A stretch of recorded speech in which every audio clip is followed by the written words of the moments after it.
പാലക്കാട് നിന്നുള്ള ഒരു കൗതുക വാർത്തയുണ്ട്. പാലക്കാട് ഹോട്ടലിലെ കവർച്ചയ്ക്കിടെ ബീഫ് ചൂടാക്കി കഴിച്ച മോഷ്ടാവ്.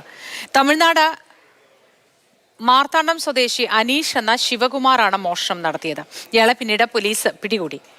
ഗോകുൽ വീസ് ഉണ്ട് വിശദവിവരങ്ങളുമായി. ഗോകുൽ, പലതരം മോഷണം നമ്മൾ ഇതിനോടകം കണ്ടിട്ടുണ്ട്, പലതും കൗതുകം നിറഞ്ഞതുമാണ്. ഇതിലെ ഏറ്റവും പ്രധാനപ്പെട്ട കൗതുകം അടുക്കളയിലുണ്ടായിരുന്ന ബീഫൊക്കെ ചൂടാക്കി കഴിച്ചു എന്നതാണ്. പക്ഷേ കവർച്ചയും നടത്തിയിട്ടുണ്ടല്ലോ. എന്താണ് വിശദവിവരങ്ങൾ ഗോകുൽ?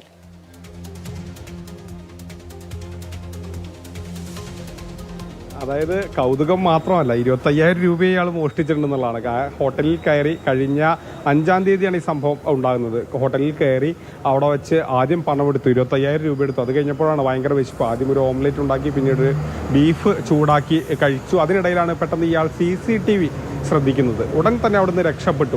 പിന്നീട് പോലീസ് വലിയ അന്വേഷണം ഇയാൾക്ക് വേണ്ടി നടത്തി. ഇയാൾ അത്തരത്തിൽ ഫോൺ ഉപയോഗിക്കുന്ന അല്ലെങ്കിൽ ആ രീതിയിൽ ട്രേസ് ചെയ്യാൻ പലപ്പോഴും കഴിഞ്ഞില്ല. ഇയാൾ തിരിച്ചറിഞ്ഞെങ്കിലും പിന്നീട് CCTV കേന്ദ്രീകരിച്ച് നടത്തിയ അന്വേഷണത്തിൽ ഇയാൾ മാർത്താണ്ഡം സ്വദേശിയാണെന്ന് കണ്ടെത്തി.